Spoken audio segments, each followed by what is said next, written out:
Pag nakita mo to, this is your sign na lutuin mo to. Sigurado na magugustuhan ito ng mga kids mo. Gawin mo rin kakaiba ang luto sa meatloaf mo para happy buong family mo. Let's go! Maglagay ng 5 spoon of all-purpose flour sa mixing bowl. Depende sa'yo kung gaano kadami ang ilagay mo. Next is durugin natin ang meatloaf. Lagyan ng tubig pakunti-kunti lamang para makontrol natin ang texture. Tulad nito.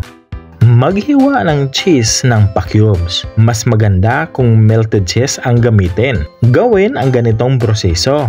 Magbilog lamang tayo ng ating mixture at saka natin ito lagyan ng cheese sa gitna at muling bilogin. Tapos isawsaw sa binating itlog at pagulungin sa breadcrumbs. Ulitin lamang ang ganitong proseso. Magpainit ng mantika sa tamang init lamang. Saka iloblob pa isa-isa ang ating meatloaf balls. Balik na rin pag nag-golden brown na. After 2 minutes, pwede na natin ito hanguin.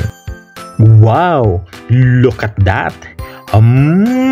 Yummy!